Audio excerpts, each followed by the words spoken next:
बिस्मिल्लाहिर्रहमानिर्रहीम। अस्सलाम वालेकुम। जब बोला ही नहीं तो आवाज़ कहाँ से आनी है।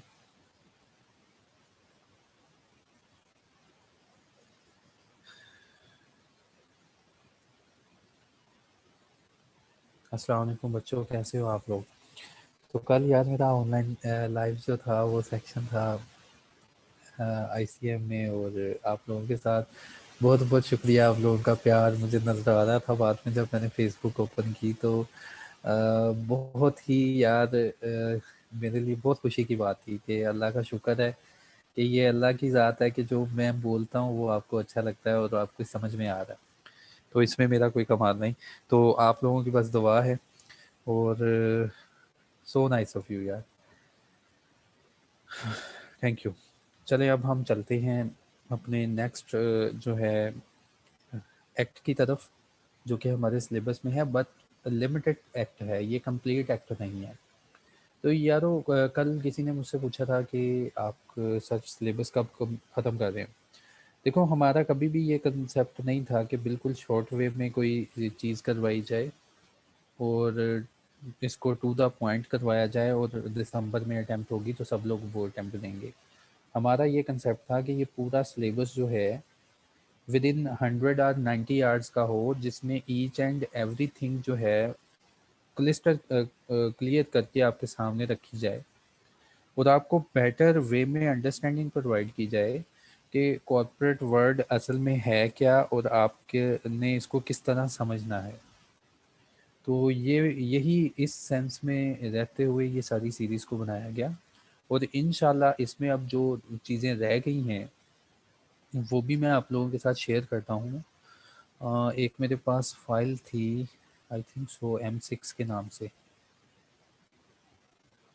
सिलेबस, वो मेरे ख्याल में इधर होगा। हाँ, यहाँ पे मैंने अपलोड किया हुआ है। अगर वो आप कहेंगे तो आपको ग्रुप में भी मैं भेज दूँगा। M6 ये। अच्छा, अब इसमें रह कितना गया और मैं कितने टाइम में ये आपको कवर करवा सकता हूँ। तो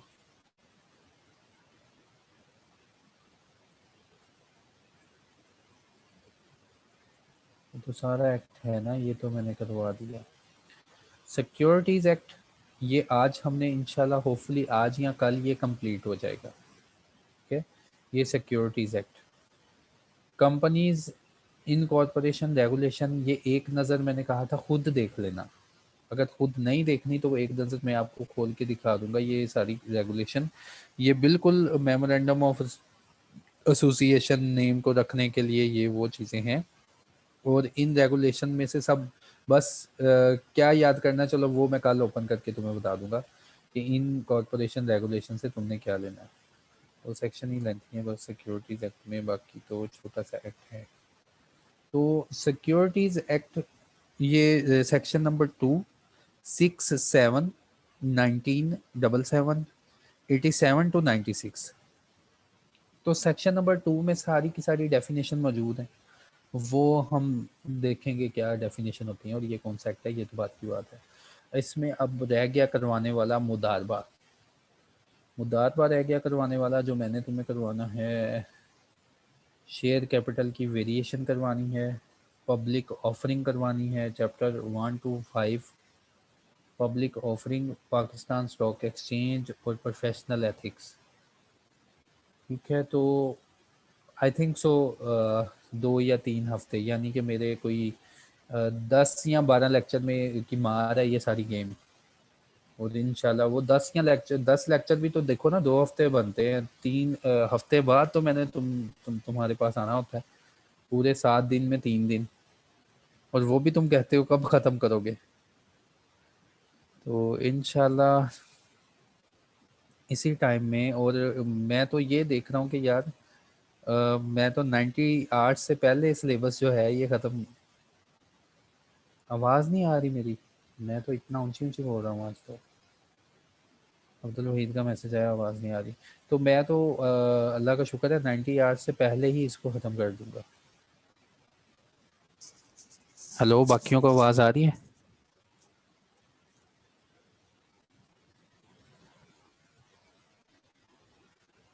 हाँ, एट द एंड हम करेंगे यार, वो मैंने कहा है कि एट द एंड ये मेरी रिस्पॉन्सिबिलिटी है, एट द एंड लास्ट जो लेक्चर होगा तुम मास्टर हो जाओगे, फिर हम देखेंगे कि हमने टेक्निकल पॉइंट ऑफ व्यू से कौन कौन सी चीज़ उठानी है। सही हो गया? तो वो लास्ट पे हम रखेंगे।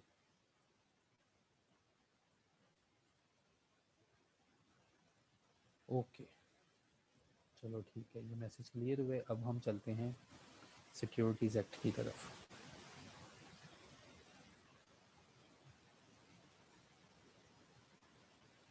देखो सिक्योरिटीज़ एक्ट, सिक्योरिटीज़ में क्या क्या शामिल है पहले ये समझने की ज़रूरत है। अच्छा, सिक्योरिटीज़ में शेयर्स शामिल हैं, वो आप बात मेरी गौर से सुनना। सिक्योरिटीज़ में क्या क्या शामिल है? सिक्योरिटीज़ में, हाँ, सब लोगों को पता है, शेयर्स शामिल हैं। यार ये वो वाले शेयर नहीं है मियाँ साहब वाले, ये शेयर्स हैं पब्लिक कंपनी के शेयर, हमेशा याद रखना, इसमें प्राइवेट कंपनी का नाम नहीं लेना तुमने। सिक्योरिटीज़ में शामिल है पब्लिक कंपनीज के शेयर्स, ठीक है? पब्लिक कंपनी के शेयर्स, पब्लिक कंपनी के डिबेंचर्स,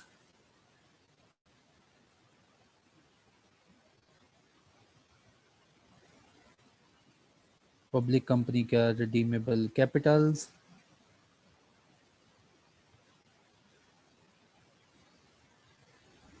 पब्लिक नोट, ठीक है, ईटीसी, ये सारी चीज़ें इसमें शामिल हैं।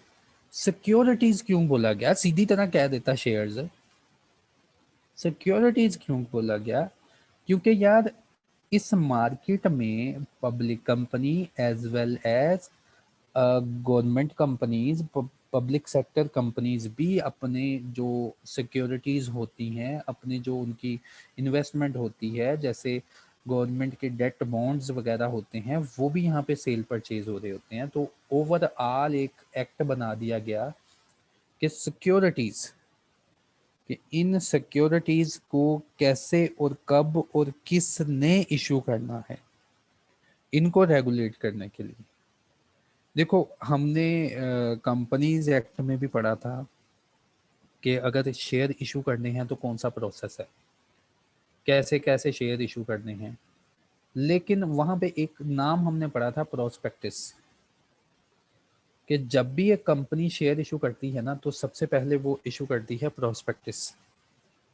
वो प्रोस्पेक्टिस इशू करेगी जब इनिशियल पब्लिक ऑफरिंग होती है। हमने पढ़ा था कि जो पब्लिक कंपनी होती है वो करती होती है प्रोस्पेक्टिस इशू करती है। प्रोस्पेक्टिस क्या होता है? यार कभी तुमने आईसीएमए में एडमिशन लिया, तुम्हें एक अच्छे अच्छे ख्वाब दिखाए गए होंगे, इसी तरह कंपनियां अपने फ्यूचर के बारे में लिखती हैं। प्रोस्पेक्टस में लिखती हैं हमारी मैनेजमेंट क्या है, हमने क्या सोचा है, हमारा मिशन क्या है, हमारा विजन क्या है, आ जाओ हमारे साथ, ना आए तो देखना तुमने गरीब रह जाना है, हमने अमीर हो जाना है। और प्रोस्पेक्टस में सारे उन्होंने बताए होते हैं कि हमने क्या सोचा हुआ है, आप आ जाएं, आप गरीब हैं अभी, हम में इन्वेस्टमेंट करें, अमीर हो जाएंगे, मालिक बन जाएंगे, सारा बताया होता है। प्लान हमारा क्या है, डायरेक्टर्स जो इस कंपनी के बने हैं इनकी प्रोफाइल क्या है, तो कैसे कैसे ये कंपनी जो है अपने आप को सोचती है कि कल को कहाँ पे पहुँच जाएगी, वो सब कुछ बताने के बाद एंड पे इन्होंने रखी होती है शेयर एप्लीकेशन, कि अगर आप हमारी बातों से मुत्तफिक हैं तो इस शेयर एप्लीकेशन को फिक्स करें और ये फ़लाँ बैंक में पैसे डिपॉजिट करवा के ये एप्लीकेशन हमें सबमिट कर दीजिए या वहीं पे डिपॉजिट करवा दी जाए। तो ये सारा प्रोसेस है। तो हमने कंपनीज एक्ट में यार एक और बात पढ़ी थी, अगर आपको याद हो, कि जो पब्लिक कंपनी बनने के बाद स्टॉक एक्सचेंज को एप्लीकेशन देती है कि मेरी सिक्योरिटीज़ आप लिस्ट कर लें, कि मेरी सिक्योरिटीज़ को लिस्ट आप कर लें, आप अपने पास लिस्ट कर लें, क्योंकि मैं अपने स्टॉक की ट्रेडिंग आपके थ्रू करवाना चाहती हूँ। आपके जो ब्रोकर्स यहाँ पे बैठे हुए हैं जिनके पास TRE सर्टिफिकेट्स हैं, टीआरई सर्टिफिकेट क्या होता है? किसी ब्रोकर के पास ट्रेडिंग राइट होता है, उसको सिक्योरिटीज एक्ट बोलता है टीआरई सर्टिफिकेट्स के इस कंपनी के जितने शेयर्स होंगे वो एक ब्रोकर के थ्रू बिकेंगे, एक पूरे सिस्टम के थ्रू बिकेंगे और उसको वही ब्रोकर बेच सकेगा जिसको सिक्योरिटीज एक्सचेंज कमीशन ने टीआरई सर्टिफिकेट इशू किया होगा। तो इसके बाद ये सारी रेगुलेशन बताने के बाद सिक्योरिटीज एक्ट जो है ये अनाउंस किया गया और सिक्योरिटीज एक्ट में बताया गया कि अगर कोई सिक्योरिटी यहाँ पे लिस्ट करवानी है तो उसका क्या तरीकाकार होगा। यानी कि अगर कोई पब्लिक सेक्टर कंपनी है, कोई गवर्नमेंट ऑर्गेनाइजेशन है या कोई पब्लिक कंपनी है, उसने अपनी सिक्योरिटीज जो हैं वो लिस्ट करवानी है, उसने अपनी सिक्योरिटीज अगर लिस्ट करवानी है तो उसका तरीकेकार क्या होगा वो पहले हमने पढ़ना है। सिक्योरिटीज लिस्ट करवाने के बाद वो क्या एकदम से कैपिटल मार्केट में फेंक देगी?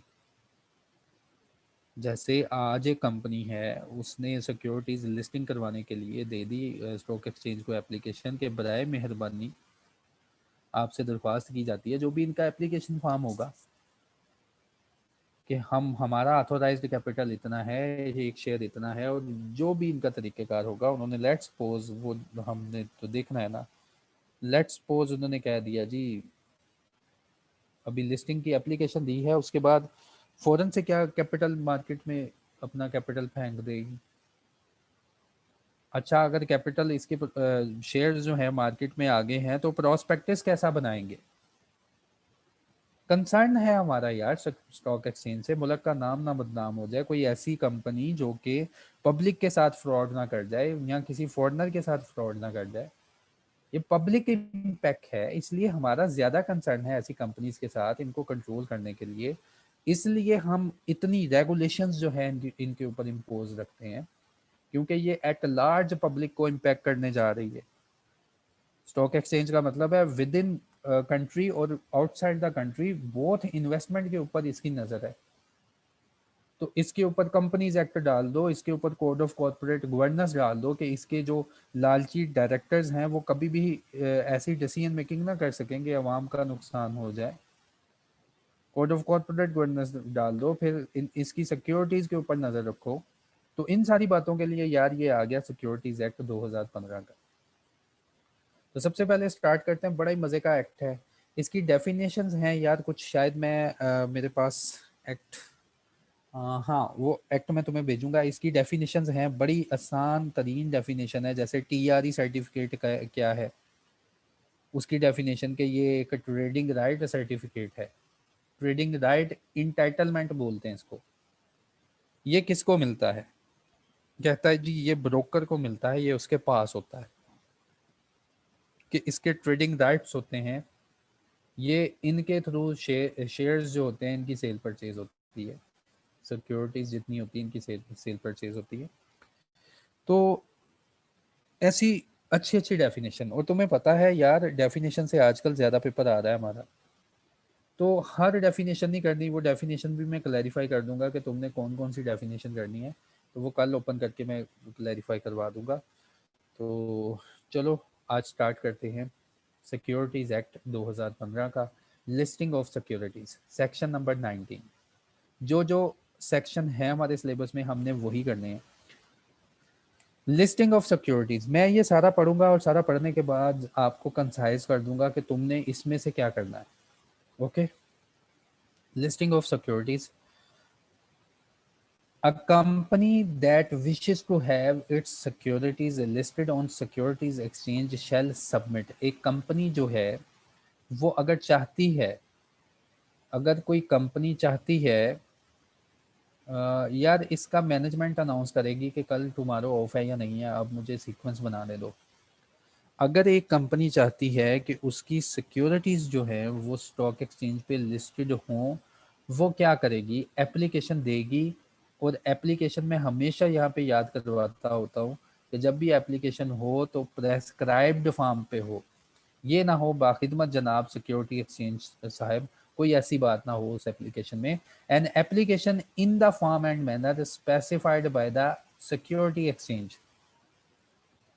सिक्योरिटी एक्सचेंज जो है इसको एप्लीकेशन देनी है सिक्योरिटीज लिस्ट करवाने के लिए, अपना कैपिटल लिस्ट करवाने के लिए। और एप्लीकेशन कहाँ से लेनी है, कहता है घबराने की जरूरत नहीं, पहले से पड़ी हुई है, तुमने बस खाली जगह फिल करनी है। एज वेल एज इसको अप्लाई करने के बाद, एप्लीकेशन फिल करने के बाद वहां पे फोटो कॉपियर होगा, उसकी कॉपी करवाना। And send a copy of the application to the commission. फिर ये कॉपी जो है कमीशन को, एससीसीपी को भी भेज देंगे। अपॉन रिसीट ऑफ एप्लीकेशन, जब एप्लीकेशन मिल जाएगी सिक्योरिटीज एक्सचेंज को, जब एक कंपनी अप्लाई करती है सिक्योरिटीज एक्सचेंज वाले उसके ऊपर अपने चेक्स वगैरह लगाएंगे जो भी इन्होंने बनाए होंगे। तो सिक्योरिटीज एक्सचेंज क्या करेगा, may list the securities for trading on the securities exchange. फिर सिक्योरिटीज एक्सचेंज कमीशन क्या करेगा, ये सिक्योरिटीज को लिस्ट कर देगा कि हाँ ये सिक्योरिटीज को मैं अपने पास लिस्ट कर देता हूँ और मेरे चैनल के थ्रू मैं ये फील करता हूँ कि ये सिक्योरिटीज में हमारी ट्रेडिंग में चली जाएगी। Securities exchange list security after making such inquiry as it may consider necessary that the applicant fulfill the condition prescribed in this behalf। कहता है ये securities exchange जो है कोई इंक्वायरी वगैरह भी कर सकता है एप्लीकेशन, जिसको भी ये चेक कर रहा है कि क्या ये एप्लीकेशन हमारे पर्पस के ऊपर पूरी उतर रही है या नहीं।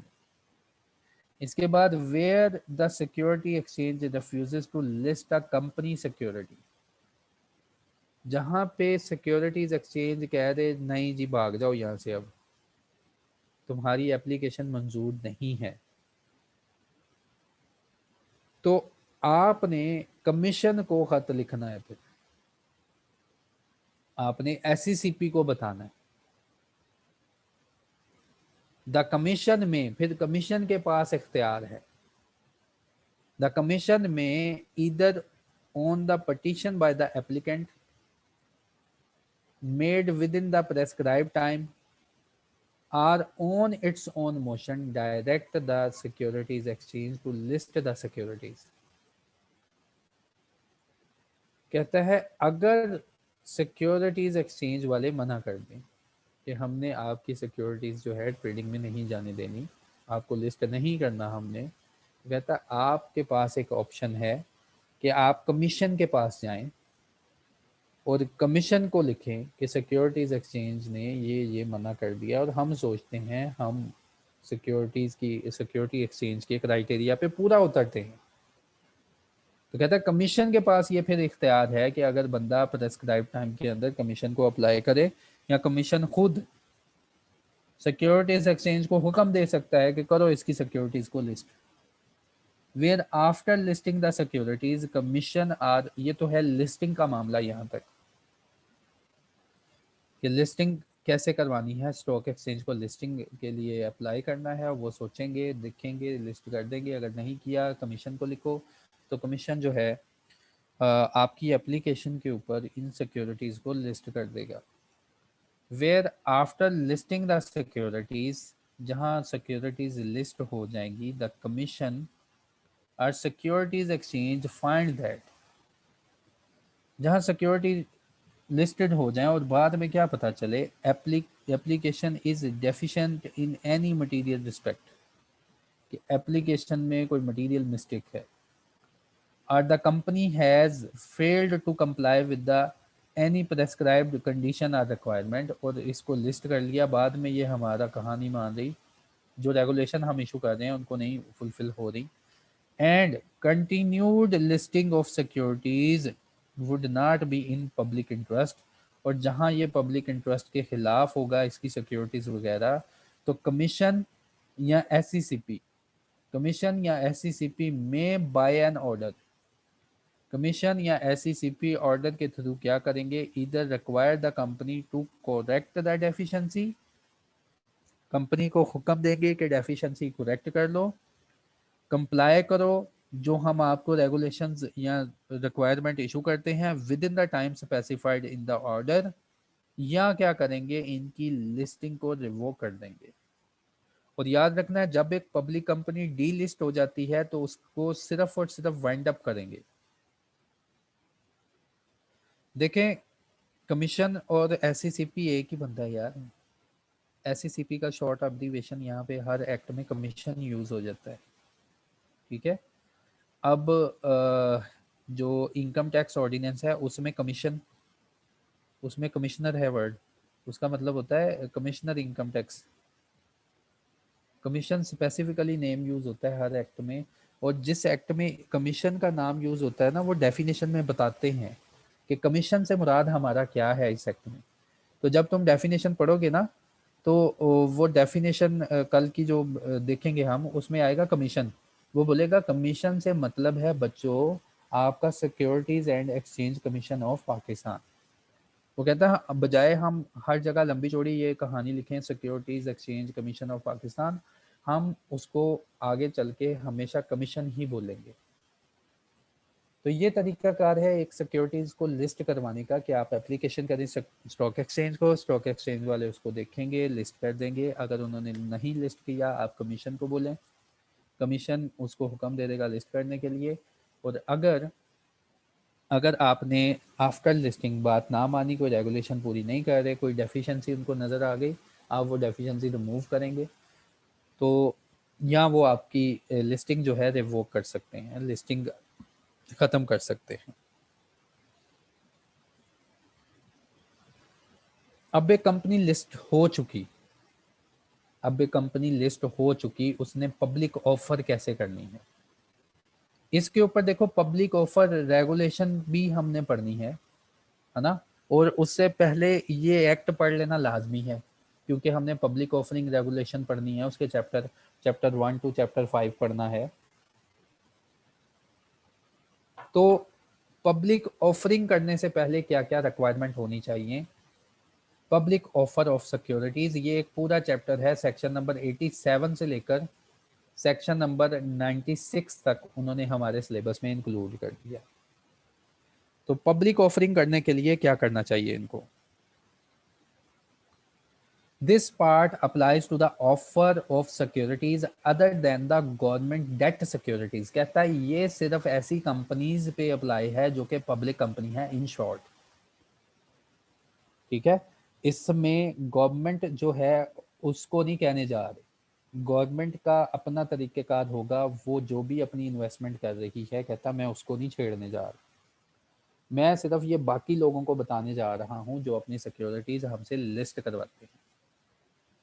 No person shall make a public offer of securities unless, कहता कोई पर्सन कभी भी खबरदार कोई मशहूरी नहीं देगा अपनी सिक्योरिटी की, ये कहने जा रहा है। कहता मैं टांगे तोड़ दूंगा अगर किसी पर्सन ने बताया कि मेरी सिक्योरिटीज़ यहाँ पे मौजूद हैं और उसकी अनाउंसमेंट है शेयर ले लो शेयर ले लो, शेयर 5 रुपए में 2 शेयर ले लो, वो बताने जा रहा है अब क्या करेंगे हम।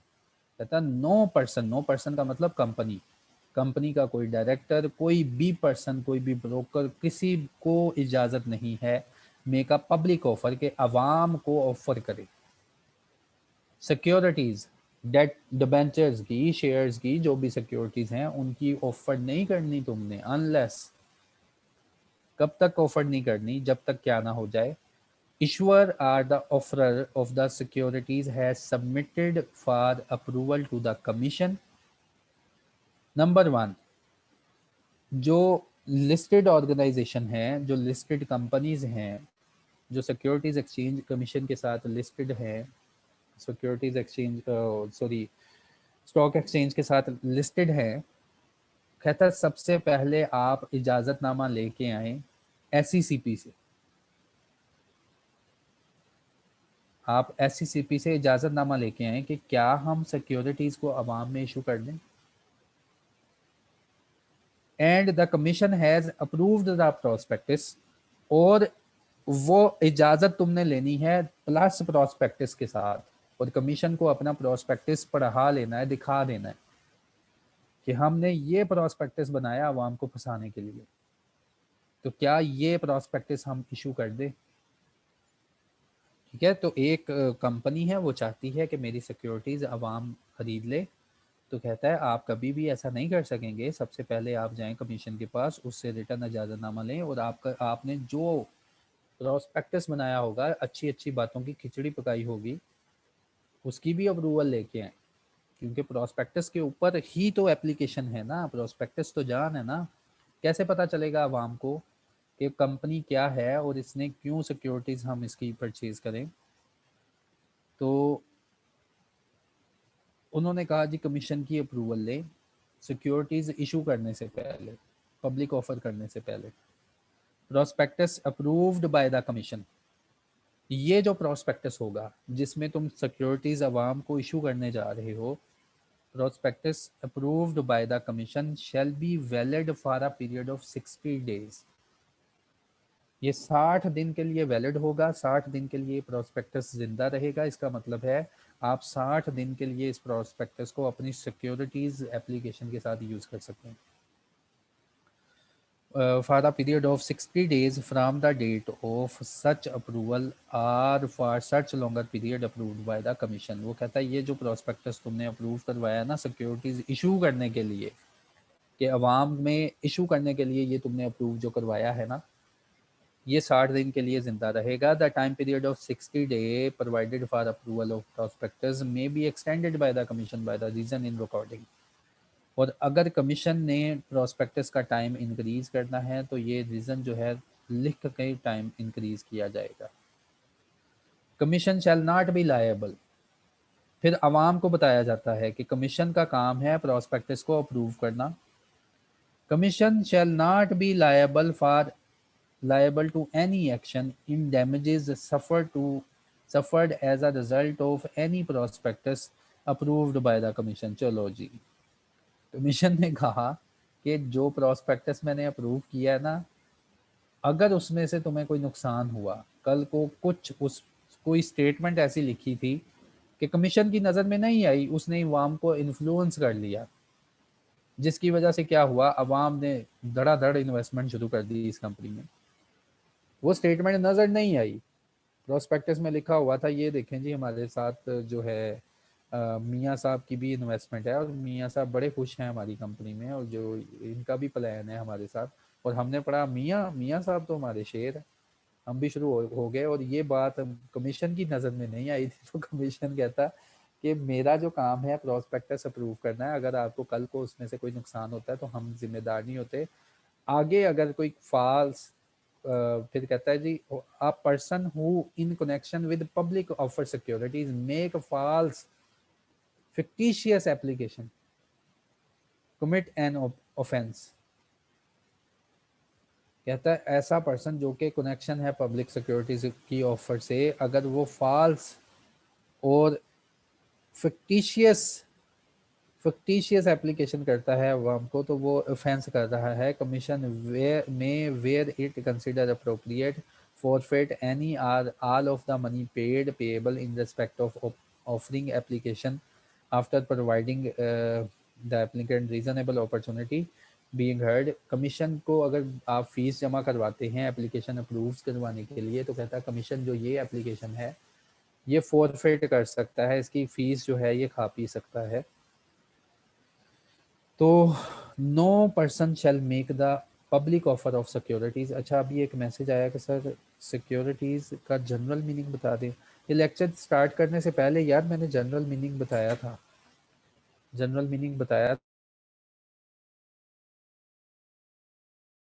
इसका जनरल मीनिंग बताया था कि जो सिक्योरिटीज़ होती हैं इसका मतलब होती हैं शेयर्स, पब्लिक कंपनी के शेयर्स, रिडीमेबल कैपिटल, डिबेंचर्स, ठीक है, ये शेयर्स। और सिक्योरिटीज़ का मतलब होता है गवर्नमेंट की सिक्योरिटीज़, गवर्नमेंट का डेट सिक्योरिटीज़, गवर्नमेंट के बॉन्ड्स वगैरह जो कि लिस्टेड होते हैं यहाँ पे, गवर्नमेंट के शेयर्स वगैरह। तो कहता है ये जो हम पार्ट पढ़ने जा रहे हैं ना, ये उस पर अप्लाई नहीं होता गवर्नमेंट पे। इसके अलावा फिर बाद में कौन सी ऑर्गेनाइजेशन बच जाती हैं, या तो पब्लिक सेक्टर या पब्लिक कंपनीज जो लिस्टेड होती हैं उनके लिए। अगर वो नई सिक्योरिटीज इशू करने जा रही है ना, ये रेगुलेशन उनके लिए है यारो, ठीक है। ताज़ा ताज़ा गरम गरम शेयर्स वो इशू करने जा रहे हैं, तो उसके लिए कहता है सबसे पहले आपको ना प्रोस्पेक्टस बनाने की ज़रूरत है। प्रोस्पेक्टस बना के फिर आप उसकी अप्रूवल ले कमीशन से अप्रूवल ले प्रोस्पेक्टस की, फिर ये अप्रूवल 60 डेज के लिए है। और अगर आपको कोई नुकसान होता है प्रोस्पेक्टस से, कमीशन कहता है मैं जुम्मेवार नहीं हूँ, मैंने बस अपनी कार्रवाई पूरी की है प्रोस्पेक्टस को देखने की, और अगर इसमें कोई गलती करेगा तो आगे जाके बताएगा कि जो बंदा प्रोस्पेक्टस में कोई ऐसी चीज़ यूज़ करता है, कोई गलती करता है, उसका हम क्या करेंगे। ठीक है, तो ये सारा सीन है सिक्योरिटीज़ का। No person shall make public offer of securities if such person or its director, sponsor or substantial shareholder have been the holding office of the director, have been sponsor or substantial shareholder which। अच्छा, वो कहता है जी कोई person भी public offer नहीं करेगा अगर वो पर्सन डायरेक्टर है या स्पॉन्सर है या वो शेयर होल्डर है किसी ऐसी कंपनी का जिसने क्या किया होगा, which has been declared defaulter by the Securities Exchange। कहता है कोई पर्सन भी पब्लिक ऑफरिंग नहीं करेगा, अपनी सिक्योरिटीज को दोबारा प्रेजेंट नहीं करेगा। कहता है अगर इसके डायरेक्टर को, इस कंपनी के स्पॉन्सर को, इस कंपनी के जो सब्सटेंशियल शेयर होल्डर होंगे या कोई भी डायरेक्टर से रिलेटेड कोई ऑफिसर वगैरह होगा, कहता है अगर हम उसे डिफॉल्टर डिक्लेयर कर देंगे या उसका टीआरई सर्टिफिकेट, मैंने बोला था ना ट्रेडिंग राइट सर्टिफिकेट होता है एक, या उस कंपनी का, उस ब्रोकर का हम क्या कर देंगे, TRE certificate has been cancelled और forfeited by the securities exchange, या कहता हम उस कंपनी का कोटा ही खत्म कर देंगे। टीआरई सर्टिफिकेट अगर हमने कंपनी का कोटा दिया हुआ है, कहता हम वो कोटा ही खत्म कर देंगे।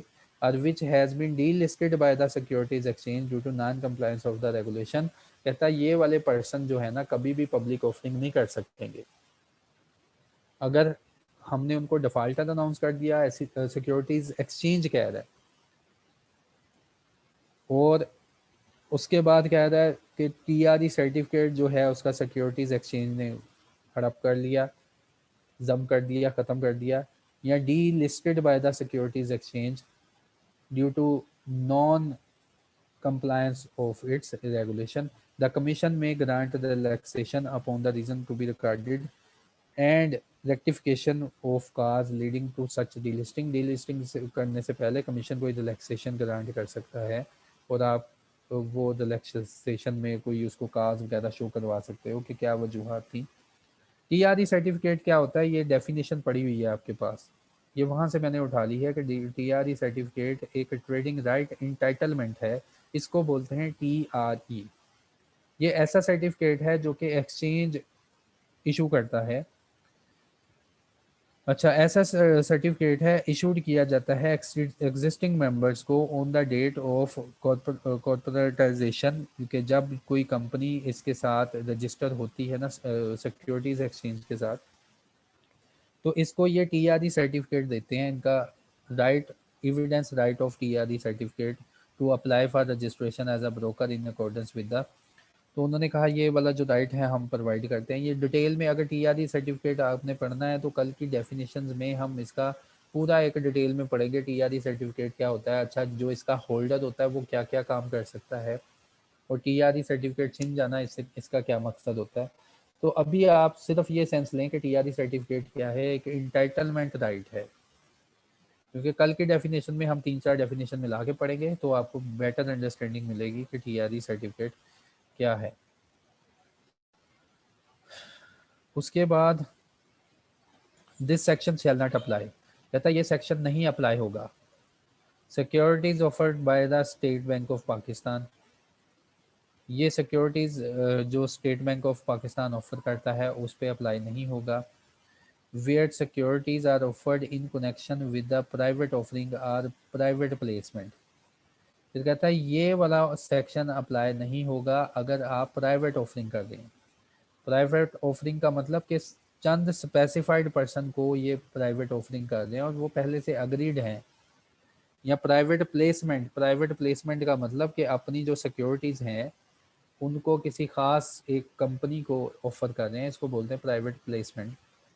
And issue of shares of a subsidiary, ये सेक्शन अप्लाई नहीं होगा अगर आप क्या करें, अपनी सब्सिडरी को issue of shares of a subsidiary, यानी कि अपनी सब्सिडरी के shares to the member of the listed holding company. ये सेक्शन वहाँ भी अप्लाई नहीं होता जहाँ एक सब्सिडरी के शेयर्स ऑफर किए जाते हैं मेंबर्स ऑफ होल्डिंग कंपनी को बाय द वे ऑफ कह लो कि डिविडेंड, जिसमें शेयर्स वगैरह अनाउंस किए जाते हैं। और where the securities are offered by the issuers to the member of the employ of the issuers, member of the families of the member or employees of the. और फिर कहता है ये section employ share scheme in short वहाँ पे भी apply नहीं होता। where the securities are shares and are offered as a bonus shares to any all of, और फिर कहता है ये बोनस शेयर पे भी अप्लाई नहीं होता। इसका मतलब फिर ये सेक्शन किसके ऊपर अप्लाई होता है? ये सेक्शन है पब्लिक ऑफरिंग का, कि अगर आप ऑफर करने जा रहे हैं ना अपने उसकी, अगर आप ऑफर करने जा रहे हैं अपने शेयर्स की पब्लिक को, अवाम को, तो उसके ऊपर ये सेक्शन अप्लाई होता है। फर्स्ट ऑफ ऑल आप पब्लिक ऑफरिंग कभी नहीं करेंगे जब तक कमीशन से इजाज़त ना ले लें। फिर प्रोस्पेक्टस अप्रूव करवाएंगे, कमीशन कहता मेरी जिम्मेदारी नहीं कि अगर कोई प्रोस्पेक्टस में गलती निकल आई, क्योंकि मैंने तो अपनी मेयर्स लगा के प्रोस्पेक्टस अप्रूव किया है। फिर भी अगर कोई मिसलीड करता है प्रोस्पेक्टस को, उसकी बाद में जाके सज़ा सुनाएगा कि उसकी सज़ा क्या होती है। फिर इसमें उसने कहा कि कोई पर्सन पब्लिक ऑफरिंग नहीं कर पाएगा अगर वो डिफ़ॉल्टर है, उसका ट्रेडिंग राइट सर्टिफिकेट छिन गया या उसको डीलिस्ट कर दिया, तो वो पब्लिक ऑफरिंग नहीं करेगा। उसके बाद उन्होंने कहा कि ये सेक्शन अप्लाई नहीं होता इन बंदों के ऊपर। तो ये था section number 87। 88 approval issue circulation and publication of prospectus. आपने प्रोस्पेक्टस को कैसे अप्रूव करवाना है, कैसे इशू करना है, कहाँ कहाँ सर्कुलेट करना है, उसके ऊपर बताएगा। मेरी आवाज़ क्लियर है? Mohammad Hamza hand please. देखो मैं आपके क्वेश्चन लूँगा, मेरे पास आपके क्वेश्चन आ रहे हैं, शायद आपको स्क्रीन पे भी नज़र आ रहे हैं। क्वेश्चन लूँगा।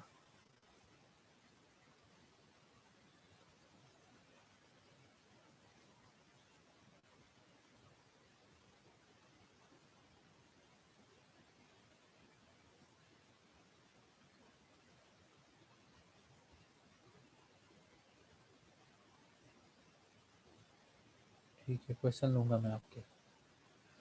Approval issue circulation publication of prospectus. देखो ये वो वाली सिक्योरिटीज़ हैं जो कि आप अभी इशू करने जा रहे हो अवाम को, तो उसके ऊपर फंड रेजिंग होने लगी है कंपनी को।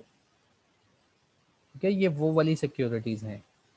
तो इनके लिए क्या करती हैं कंपनीज, अगर तो नई कंपनी है, न्यू कंपनी है जिसका अभी अभी जन्म ही हुआ है स्टॉक एक्सचेंज में, वो फिर प्रोस्पेक्टस बनाती है। वो प्रोस्पेक्टस बनाएगी। देखो दो वर्ड होते हैं, एक होता है प्रोस्पेक्टस और एक होता है statement in lieu of prospectus. शायद तुमने सुना होगा। पब्लिक कंपनी ये दोनों इस्तेमाल कर सकती है। प्रोस्पेक्टस का क्या मतलब है? प्रोस्पेक्टस, पहले चलो सोचो, statement in lieu of prospectus, ये पहले भी मैंने बताया था। Statement in lieu of prospectus कि अगर एक पब्लिक कंपनी है ना, उसके 4-5 ही मेंबर हैं, क्योंकि हमें पता है पब्लिक कंपनी 3 लोगों से मिलकर बन जाती है, और ये 4-5 ही मेंबर है ना, तो क्या एक पब्लिक कंपनी प्रोस्पेक्टस अवाम में इशू करेगी? ये 4-5 तो मेंबर कह रहे हैं हमने अपनी इन्वेस्टमेंट जो है, पब्लिक कंपनी है हम, लेकिन हम ही अपनी इन्वेस्टमेंट लगाना चाह रहे हैं, तो क्या ये फंड रेजिंग प्रोस्पेक्टस से करेंगे? कभी नहीं करेंगे। ये प्रोस्पेक्टस की जगह प्रोस्पेक्टस से मिलती जुलती एक स्टेटमेंट इशू करेंगे, और उस स्टेटमेंट को सब्सक्राइब करके ये मेंबर बनेंगे। उस स्टेटमेंट को इशू करके ये अगर किसी को ऐड करना हुआ तो ऐड कर लेंगे। Statement in lieu of prospectus, statement जो कि इन एडिशन टू है, जिसने जगह ले ली है प्रोस्पेक्टस की।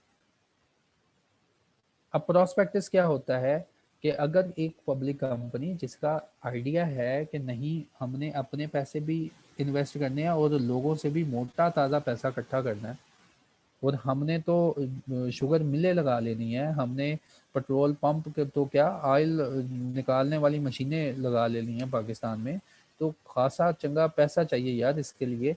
तो उसके लिए फिर आवाम को सुनहरे सुनहरे ख्वाब दिखाने पड़ते हैं।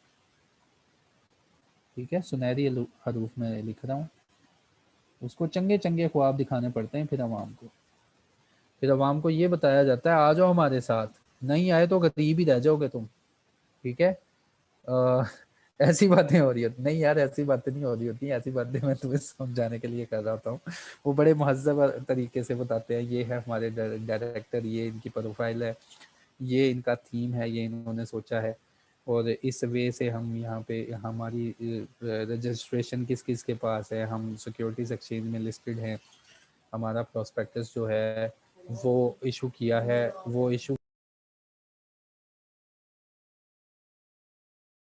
हमारा प्रोस्पेक्टस जो है वो इशू किया है इसने, कमीशन ने, उसने अप्रूव किया है, अब ये देखें फ़लाँ फ़लाँ फ़लाँ, तो ये सारी स्टेटमेंट होती हैं।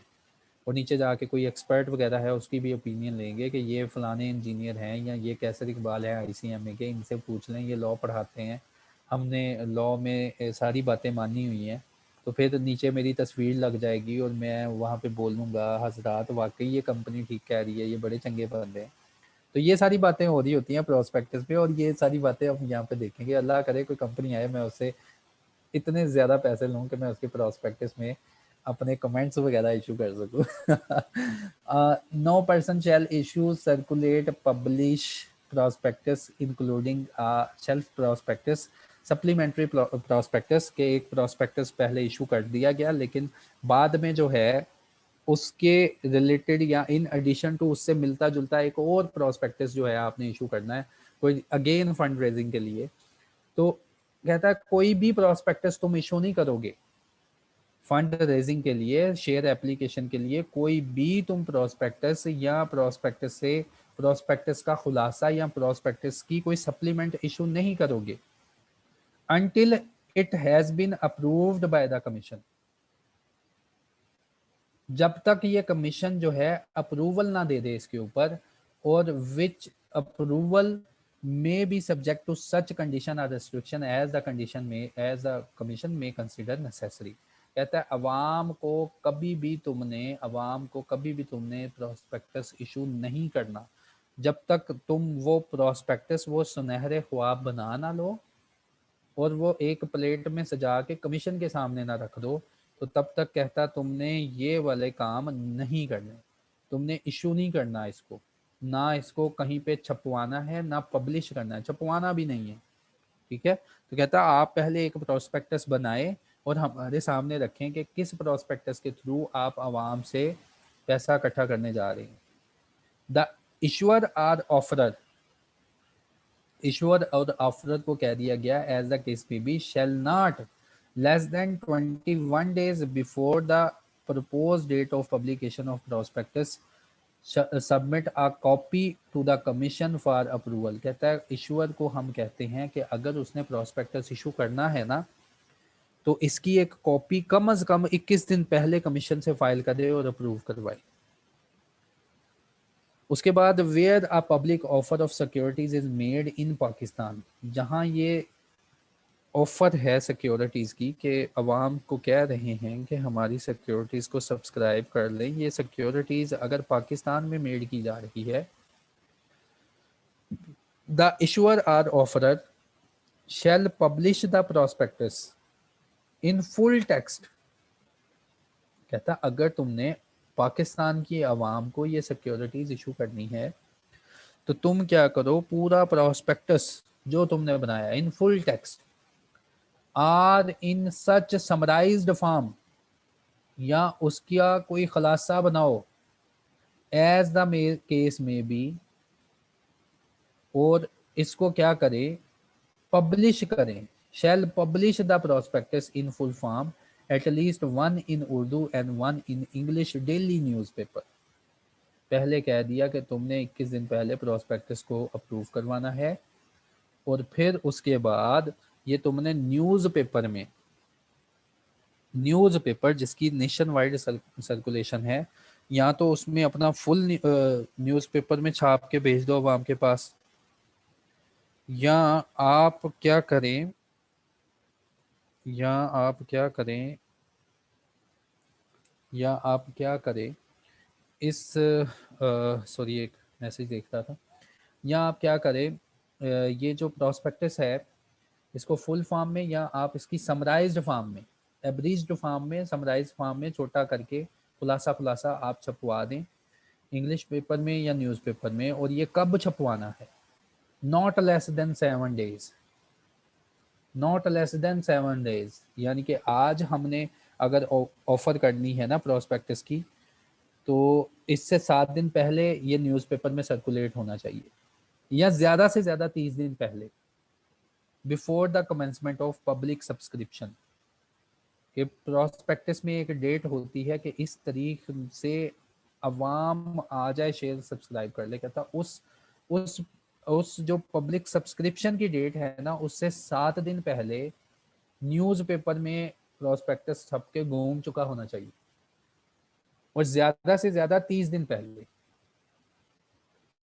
The issuer or offerer, as the case may be, shall make available sufficient number of copies। कहता है ये जो प्रोस्पेक्टस की कॉपीज होंगी ना, the issuer or offerer, as the case may be, shall make available sufficient number of copies of prospectus approved by the commission free of charge। कहता है issuer जो है कंपनी को कह रहा है, कंपनी तुम क्या करोगी कि इश्यूअर की डेफिनेशन हमने पढ़नी है यारो सिक्योरिटीज एक्सचेंज में, वहां पर वो बताएगा ऐसा पर्सन जो कि सिक्योरिटीज इशू करने जा रहा है। याद रखना ये वो सिक्योरिटीज नहीं जो डेली सेल परचेज हो रही होती हैं, ये न्यू सिक्योरिटीज हैं जिनका ताज़ा ताज़ा जन्म होने लगा है, और आवाम को इन्फ्लुएंस करने जा रहे हैं कि इन सिक्योरिटीज़ में आप इन्वेस्ट करें। बाद की सिक्योरिटीज़ तो डेली परफॉर्मेंस के बेस के ऊपर डेली सेल एंड परचेज हो रही होती है उनकी, वो शेयर बिकते हैं, शेयर लुटते हैं, वो उनसे वो बात की बात है। अच्छा, issuer or offerer, as the case may be, shall make available sufficient number of copies of prospectus approved by the commission free of charge। ये फ्री कॉपीज जो प्रोस्पेक्टस की पड़ी होनी चाहिए जो कमीशन अप्रूव करेगा, from the date of its publication in the newspaper and till the close of subscription at the register office of the issuer.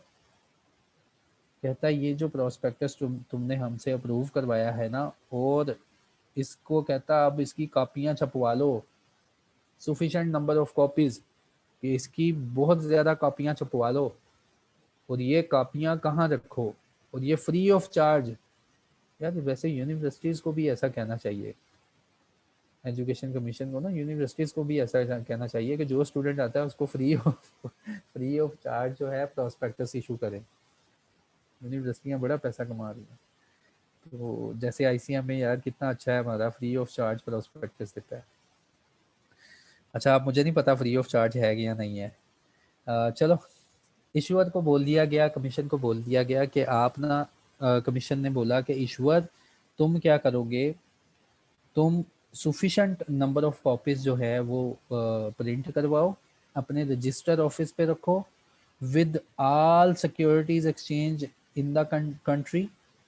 जितने भी स्टॉक एक्सचेंज हैं कंट्री में, 3 है ना, उनके पास रखो, with all the bankers to issue. और जहाँ जहाँ जिस जिस बैंक में तुम्हारा पैसा इनका जमा होना है सिक्योरिटीज़ का, वहाँ उनके उनके ऑफिस में रखो, उनके ब्रांचेस में रखो। एंड कंसर्न्ड शेयर रजिस्ट्रार, और जो शेयर रजिस्ट्रार है उसके पास रखो।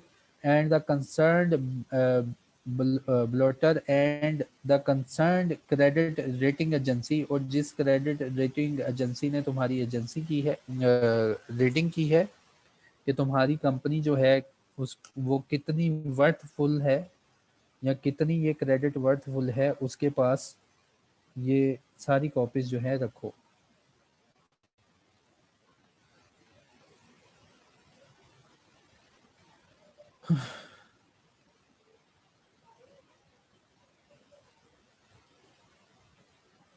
चलो मैं एक गिलास पानी पी लूँ। चलो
अच्छा जी, उसके बाद कॉपीज रखने के बाद आगे क्या कह रहा है?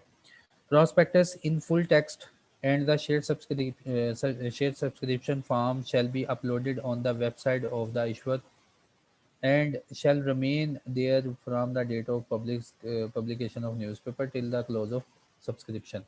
कहता है ये जो प्रोस्पेक्टस आपने छपवाया है ये फुल फॉर्म के ऊपर आप वेबसाइट के ऊपर प्लेस करें और ये तब तक रहना चाहिए जब तक क्लोजिंग सब्सक्रिप्शन ना हो जाए, जब तक आपने डेट नहीं अनाउंस की हुई कि इस तारीख तक आप सब्सक्राइब कर लें हमारे शेयर्स को। No person shall issue circulate publish telecast broadcast without prior approval written approval of commission and advertisement other than a prospectus. कहता है प्रोस्पेक्टस के अलावा तुमने कोई भी टीवी पे इश्तिहार नहीं देना, तुमने ब्रॉडकास्ट नहीं करना, इसके अलावा कोई भी ऐड नहीं देनी तुमने अवाम में, कोई एडवर्टीजमेंट नहीं देनी अदर देन अ प्रोस्पेक्टस। सिर्फ एडवर्टीजमेंट आपकी क्या है, प्रोस्पेक्टस ही होगा। और उस कहता है आपने कोई भी ऐसी एडवर्टीजमेंट, कोई भी सर्कुलेशन, कोई भी नोटिस नहीं लिखना अवाम के लिए अदर देन प्रोस्पेक्टस। और उस नोटिस में क्या हो, announcing a public offer securities for which prospectus is required under this part. ठीक है, unless a prospectus has been published and advertisement gives an address in Pakistan for which it can be obtained। और advertisement अगर आपने देनी है तो सिर्फ और सिर्फ आपने प्रोस्पेक्टस के ही हवाले से देनी है और आपने एड्रेस बताना है कि कहाँ पे सिर्फ ये प्रोस्पेक्टस पड़ा है, बस ये बात।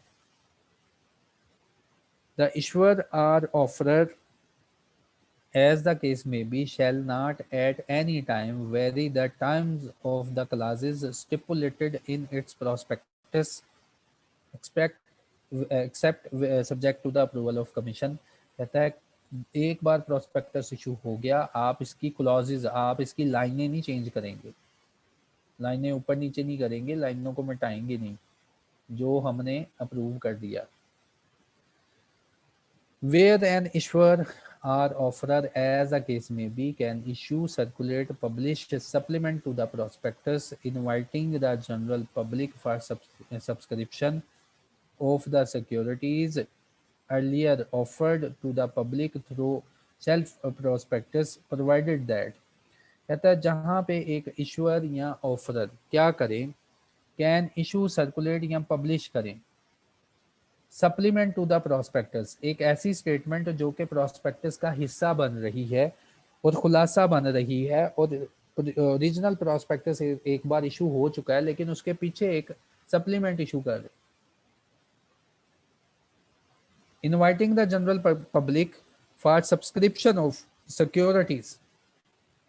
इनवाइट कर रही हैं, इनवाइट कर रहे हैं जनरल पब्लिक को कि आके आप सब्सक्राइब कर लें ऐसी सिक्योरिटीज को early offer to the public जो कि पहले ऑफर की गई थी थ्रू सेल्फ प्रोस्पेक्टस, जो कि सेल्फ प्रोस्पेक्टस के थ्रू ऑफर की गई थी, प्रोवाइडेड दैट इसकी अप्रूवल ले ली जाए कमीशन से। The last supplement should be published within such time as provided by the commission. पहले तो कमीशन से अप्रूवल लो, फिर लास्ट जो सप्लीमेंट था, लास्ट जो अलॉटमेंट थी, उसके लिए जो तुमने प्रोस्पेक्टस जो है, ये सप्लीमेंट जो है विद इन उसी टाइम इशू किया हो जो कि कमीशन ने कहा था। और एग्रीगेट अमाउंट ऑफ ऑफर, जो अमाउंट ऑफ ऑफर है जो तुमने कैपिटल इकट्ठा करना चाह रहे हो इस सप्लीमेंट के थ्रू, इस छोटे से प्रोस्पेक्टस के थ्रू जो तुम कैपिटल एग्रीगेट इकट्ठा करना चाह रहे हो, the aggregate amount of offer or issue float in tranche should not exceed the total size as mentioned in the prospectus। कहता है फिर ये जो छोटा सा प्रोस्पेक्टस तुमने इशू किया है कुछ सिक्योरिटीज को जमा करने के लिए, कुछ इन्वेस्टमेंट जमा करने के लिए, फुल फ्लैज प्रोस्पेक्टस इशू नहीं किया, कोई थोड़ा सा प्रोस्पेक्टस बनाया थोड़े वक्त के लिए, और नई सिक्योरिटीज को इशू करने के लिए तुमने ये प्रोस्पेक्टस ये काम किया, तो वो कहता है जी ये वाला जो प्रोस्पेक्टस है इसमें लिखी होगी अमाउंट ऑफ सिक्योरिटीज, उन अमाउंट ऑफ सिक्योरिटी से तुमने ज़्यादा पैसा इकट्ठा नहीं करना। और ये सारी बातें लिखी हुई हैं। Copy of each supplement to prospectus shall be filed with the registrar. और सप्लीमेंट प्रोस्पेक्टस ठीक है, ये भी न्यूज़पेपर में छपवाना है। अब आपके मैं पहले क्वेश्चन ले लूँ मैं आपके।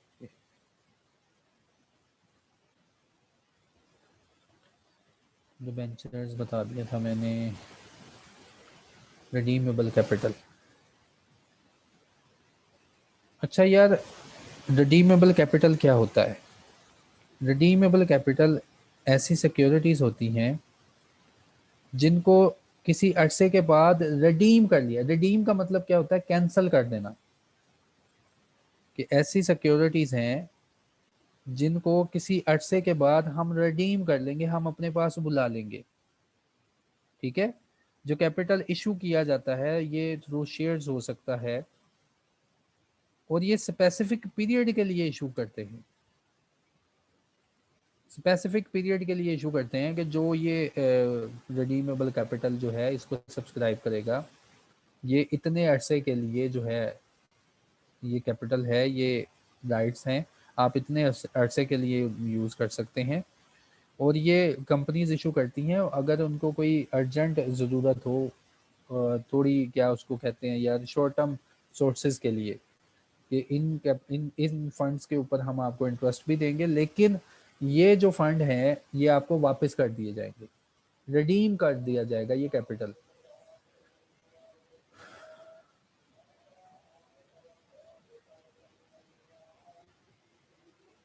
मान का हो गया, हेलो,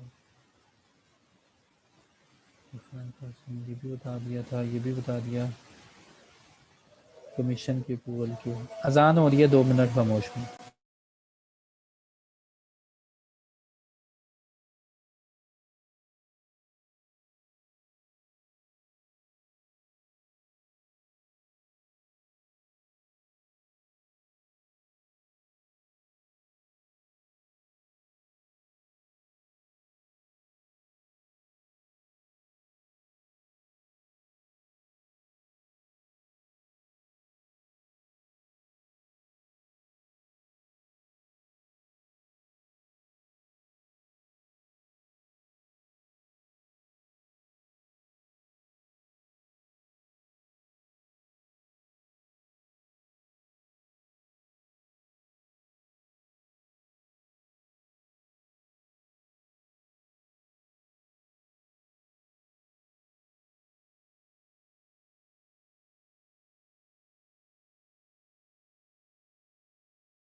अच्छा यार, सिक्योरिटीज़ एक्ट है, इसलिए जो है ना मैं ये थोड़ा सा पढ़ के आपके क्वेश्चन की तरफ आऊँगा, क्योंकि यार हमने कभी अपनी ज़िंदगी में सिक्योरिटीज़ देखी नहीं, ना हमने कभी स्टॉक एक्सचेंज देखा। हाँ, सिर्फ़ और सिर्फ़ एक ड्रामे में देखा था, मेरे पास तुम हो। उसमें एंड पे जाके देखा था स्टॉक एक्सचेंज में सिक्योरिटीज़ जो है बिकती हैं। अब वो मैं ड्रामा नहीं देखता, लेकिन पता है, मशहूर है। तो उसमें ही हमने देखा होगा स्टॉक एक्सचेंज। तो इसके अलावा तो हमने कभी ज़िंदगी में नहीं देखा। तो इसीलिए हमें थोड़ी-सी मुश्किलात हो रही हैं ऐसे अल्फाज सुनते हुए, जैसे शेल्फ प्रोस्पेक्टस हो गया, ब्रीच्ड फार्म हो गई, प्रोस्पेक्टस हो गया। और ये जो है पूरा प्रोसेस हमें जो है ना समझने में थोड़ी डिफ़िकल्टी शायद हुई हो। लेकिन क्योंकि कंपनी जो है उसकी हमने जल्दी-जल्दी अंडरस्टैंडिंग ले ली, क्योंकि एक कहानी हमने सुन ली थी। और इसकी कहानी भी यहीं से स्टार्ट होती है, लिस्टिंग से ऑनवर्ड, कि जब एक बार लिस्ट हो जाना है, तो तुमने कभी भी शेयर्स जो है, सिक्योरिटीज़ जो है, तुमने अवाम को इशू नहीं करनी। सबसे पहले तुम एक प्रोस्पेक्टस बनाओ, अपना आप बताओ। और ये सारी रिक्वायरमेंट है पब्लिक ऑफरिंग के ऊपर, न्यू सिक्योरिटीज़ के ऊपर, कि आप पब्लिक को माइल कर रहे हैं कि आपकी सिक्योरिटीज़ को जी पब्लिक जो है सब्सक्राइब करें। ठीक है। तो उसके बाद वन बाय वन जो है आपके क्वेश्चन की तरफ आता हूँ, सिक्योरिटीज लिस्ट हो जाए। कमीशन की अप्रूवल क्यों? देखो, कमीशन और एससीसीपी दो ऐसे अदारे हैं जिनके ऊपर आवाम का ट्रस्ट है कि ये इनसे जो इजाज़त लेगा, कम से कम हमारे पैसों से वो खेलेगा नहीं। ठीक है। तो स्टॉक एक्सचेंज वो अपने मामलात में बिजी है, वो इन्वेस्टमेंट को अक्यूमुलेट करने पे, इन्वेस्टमेंट को इकट्ठा करने पे, वो कंपनीज को उनकी ट्रेडिंग के मामलात में बिजी है। यहाँ एक ऐसा पर्सन है कमीशन, जिसने इसको रजिस्टर किया था, वो इसके सारे मामलात जानता है। तो अगर तुमने अपने बारे में कुछ लिखना है तो वो लिखा लिखाया तुमने, इसकी इजाज़त जो है तुमने लेनी है कमीशन से। अच्छा, उसके बाद ऑफर ऑफ सिक्योरिटीज़ का जनरल, ये मैंने बता दिया कि एक लिस्टेड कंपनी जो है, एक जो बल्क है आवाम में इशू करने जा रही है।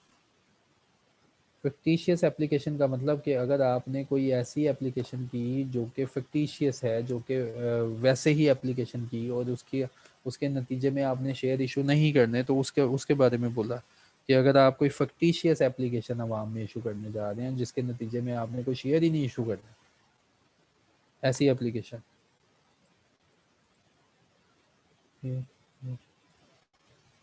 सब्सटेंशियल शेयर होल्डर, हाँ, सब्सटेंशियल शेयर होल्डर ऐसे, अब हमने कंपनी एक्ट में पढ़ लिया था कि हर वो share holder substantial share holder कहलाता है जिसकी 10% इन्वेस्टमेंट होती है। और जो लिस्टेड कंपनीज होती हैं ना, इनमें 10% की ही इन्वेस्टमेंट बहुत ज़्यादा होती है। 10% हमें 10% नज़र आता है, लेकिन ये 10% बहुत करोड़ों में होता है, और ये लाखों में भी हो सकता है।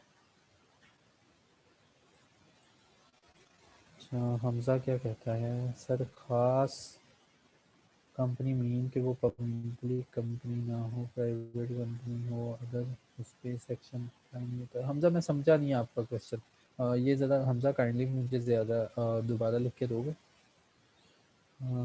Sir, this section is for initial public offering. Yes, this section is for initial public offering as well as अगर आपने कोई और ऑफ़र करनी है पब्लिक को, उसके लिए आपने मज़ीद जो है अपनी ऑफरिंग जो है अवाम को इकट्ठा करना है न्यू शेयर्स में, तो उसके लिए रिडीमेबल कैपिटल्स के लिए, डिबेंचर्स के लिए। शेयर्स कर लिए, अब चलो डिबेंचर्स इशू करने हैं। ठीक है, तो उसके लिए इनिशियल पब्लिक ऑफरिंग के लिए तो डेफिनेटली होगा ही होगा। मैं चाहता हूँ आप मेरे क्वेश्चन में पहुँच रहे। Okay, continue.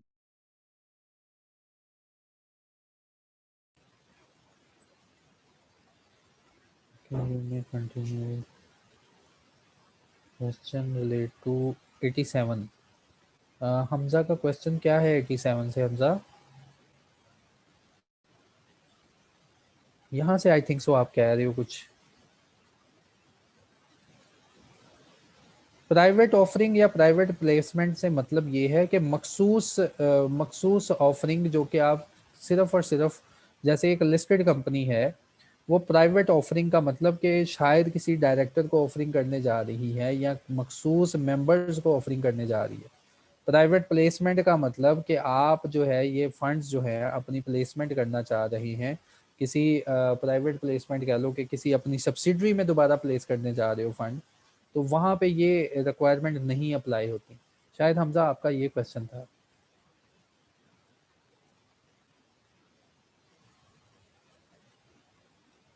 शहबाज क्या कह रहे हैं? शहबाज आप अपना क्वेश्चन लिखना यार। सर जब एक मेंबर इंक्रीज हो जाएगा तो फिर ये लीव स्टेटमेंट कन्वर्ट। देखो, जो पब्लिक प्रोस्पेक्टस का सेंस पता क्या है कि आप इसको छपवाएं और इसके एंगेज जो है आप आवाम से पैसा इकट्ठा करें, क्योंकि पब्लिक कंपनी ने तो यही काम करना है ना। एक आम पब्लिक कंपनी जो लिस्ट भी नहीं होती वो भी प्रोस्पेक्टस छपवाती है, लेकिन उसके प्रोस्पेक्टस के ऊपर जो रिक्वायरमेंट है वो लेता है। ये लिस्टेड सिक्योरिटीज के प्रोस्पेक्टस के ऊपर सारी रिक्वायरमेंट है। अब statement in lieu of prospectus क्या है? ऐसी स्टेटमेंट जो कि प्रोस्पेक्टस की जगह लेगी, लेकिन है नहीं वो प्रोस्पेक्टस, जगह ले लेगी। वो स्टेटमेंट कौन सी होती है? वो मोस्टली ऐसी पब्लिक कंपनी इशू करती है जिसके मेंबर कम होते हैं। उसका ये माइंड नहीं होता कि वो प्रोस्पेक्टस जो है आवाम को इशू करेगी। सेल्फ प्रोस्पेक्टस क्या है? देखो, एक होता है ओरिजिनल प्रोस्पेक्टस। उस प्रोस्पेक्टस में लेट्स सपोज तुमने लिखा था कि मिनिमम इतनी सब्सक्रिप्शन इकट्ठी होनी चाहिए, और उसकी प्रोस्पेक्टस जो है minimum subscription let's suppose achieve हो गई है। तुम अगेन उसी प्रोस्पेक्टस का रेफरेंस देते हुए एक दोबारा प्रोस्पेक्टस इशू करते हो और आवाम को बताते हो कि इतने पैसे इकट्ठे हो चुके हैं हमारे पास, आ जाएं आप, इतने पैसे इकट्ठे हो चुके हैं, आ जाएं आप। और ये वाला जो प्रोस्पेक्टस है ये शेल्फ प्रोस्पेक्टस कहलाता है, जो कि सेकंड दोबारा प्रोस्पेक्टस इशू किया जाता है, और वो फॉलो करता है मेन प्रोस्पेक्टस को। और जब ये भी इशू करना है तो लॉ कहता है आपने हमसे पूछना है पहले। कमीशन कहता है आपने हमसे पूछना है। और ये जो शेल्फ प्रोस्पेक्टस इशू करना है, इसमें दोबारा जब तुमने जो अमाउंट लिखनी है वो अमाउंट इंक्रीज ना हो, जितनी तुमने लिखनी है उतनी अमाउंट इकट्ठी करनी है फिर आवाम से। इसको आप कह लो फॉलो अप प्रोस्पेक्टस, कि प्रोस्पेक्टस का फॉलो अप। ठीक है, स्लाइड शेयर कर दूंगा। शेल्फ प्रोस्पेक्टस एक्सप्लेन कर दिया मैंने। Mic on. माइक पहले किसी ज़माने में ऑन होते थे, लेकिन क्रेडिट रेटिंग एजेंसी पैकरा, ये हमने पढ़ा था उसमें किसमें पढ़ा था हमने कि अपनी रेटिंग एजेंसी करवाएंगे, जैसे एनबीएफसी में। हाँ, हमने पढ़ा था कि एनबीएफसी क्रेडिट रेटिंग करवाएगी। क्रेडिट रेटिंग का मतलब होता है कि जिस कंपनी की क्रेडिट रेटिंग अच्छी होती है ना, लोग उसको जल्दी पैसा दे देते हैं, बैंक उसको जल्दी पैसा दे देते हैं।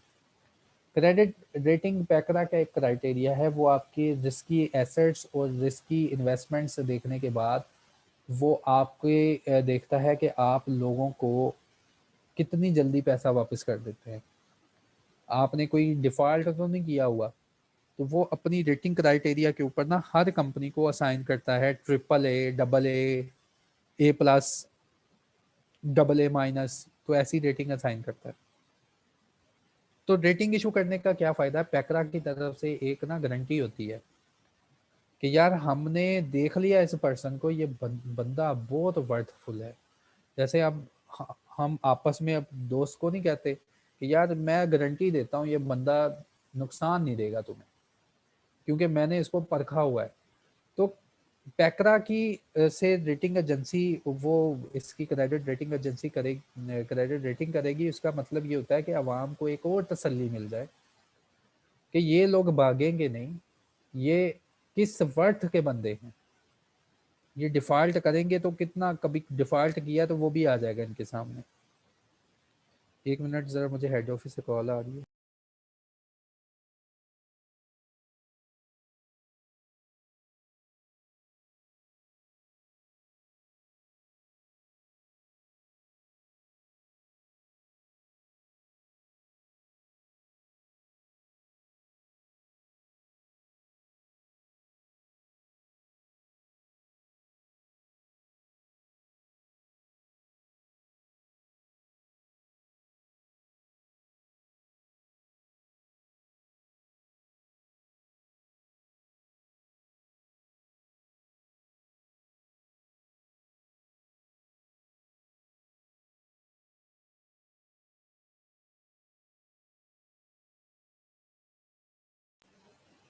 अच्छा जी, सॉरी। उसके बाद क्रेडिट रेटिंग एजेंसी, ठीक है, ये मैंने एक्सप्लेन कर दिया, क्लियर हो गया। Substantial shareholder, major shareholder. Substantial shareholder का मतलब ही यही है कि उसकी लिमिट 10% से एक्सीड है, एटलीस्ट 10% है, 10% या इसके एक्सीड।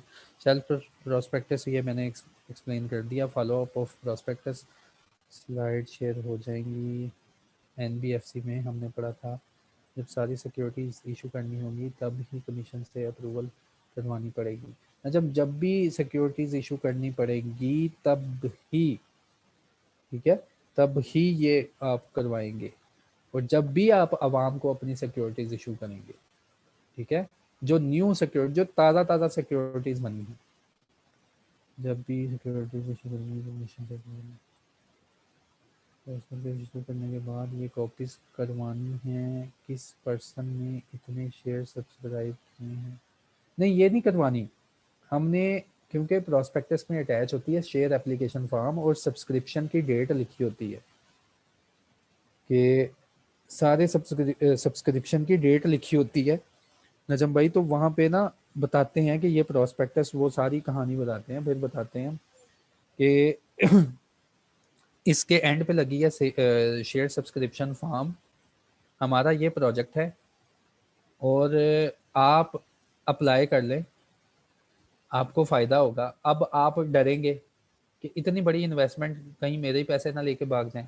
फिर उस प्रोस्पेक्टस में अंडर राइटर आपने सुना होगा मुझसे, अंडर राइटर का भी जिक्र होता है कि आपने घबराना नहीं, आप अपने पैसे दे दें, आप भी मालिक बन जाएंगे इस कंपनी के।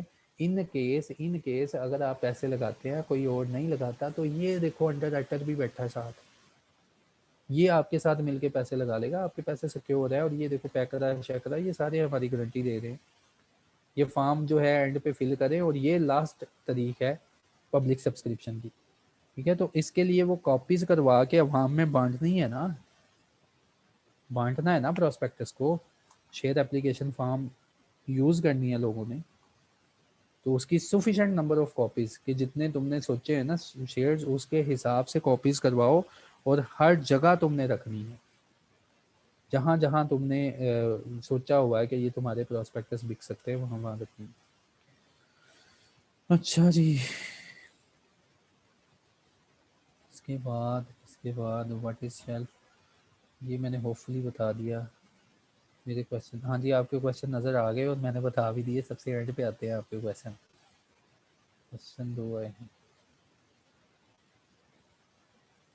हाँ, बेनिफिशियल ओनर और सब्सटेंशियल ओनर का सेम मीनिंग है, ठीक है। बेनिफिशियल ओनर और सब्सटेंशियल शेयर होल्डर, इसका सेम मीनिंग है। तो चलो थोड़ा सा आगे और पढ़ते हैं। और कल छुट्टी है या नहीं है ये मुझे हेड ऑफिस कन्वे करेगा, तो मैं आपको कन्वे करूँगा, नहीं तो लेक्चर होगा।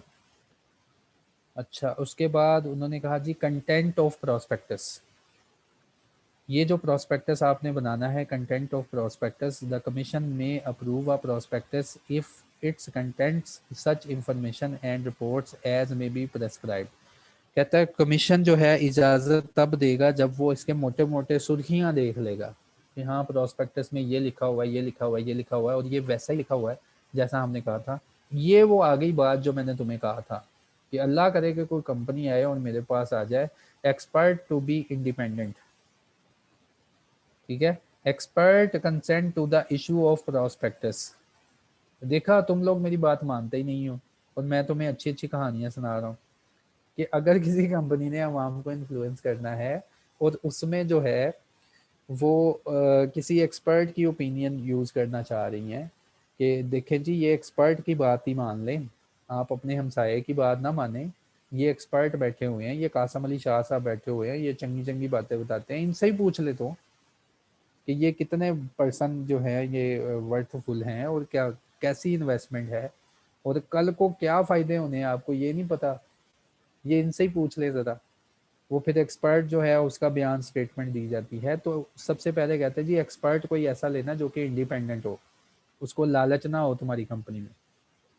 A prospectus shall not contain a statement purporting to be made by an expert।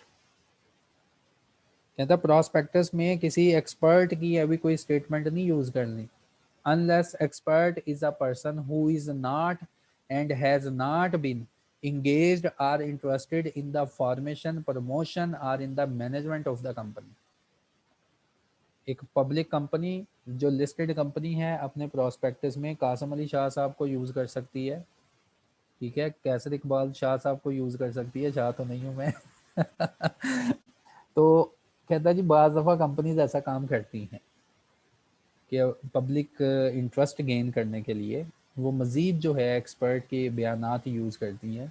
तो कहता है एक्सपर्ट ऐसा चूज़ करना है ना तो आपकी कंपनी का वो मेंबर हो, ना आपकी फार्मेशन में इंटरेस्टेड हो।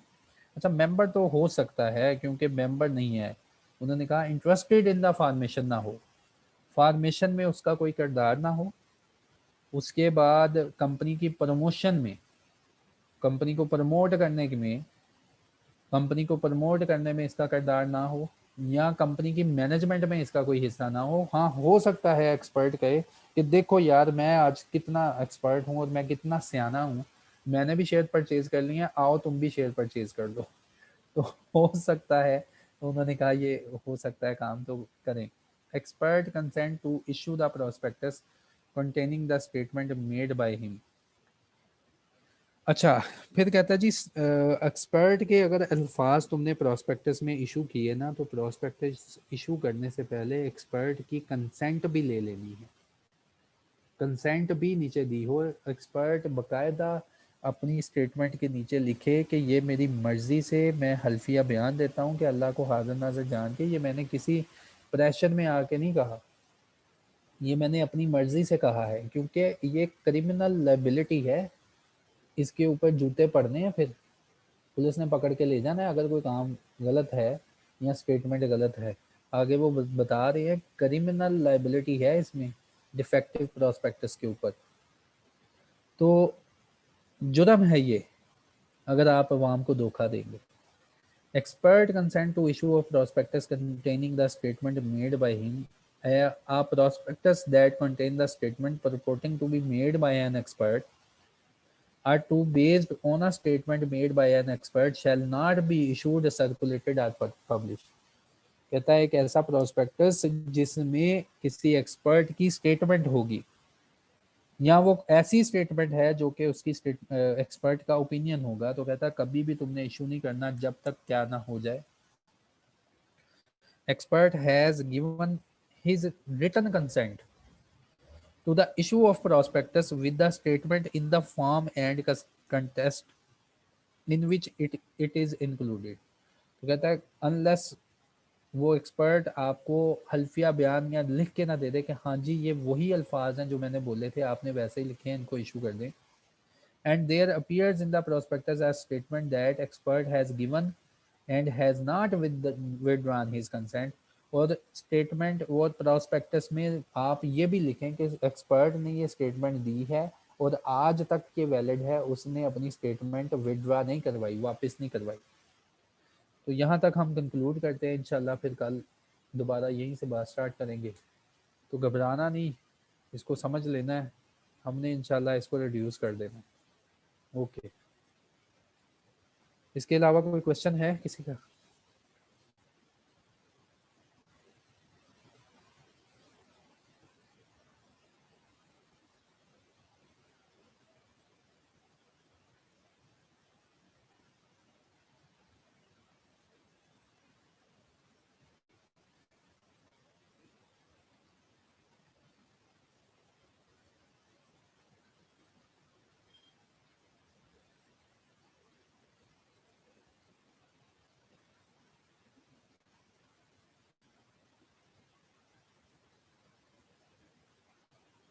हाँ मनी लॉन्ड्रिंग का जो है ना वो देखना मैंने रिड्यूस करवाया है, उसको हमने कंसाइज कर दिया था कि ये करना है और ये बातें नहीं करनी।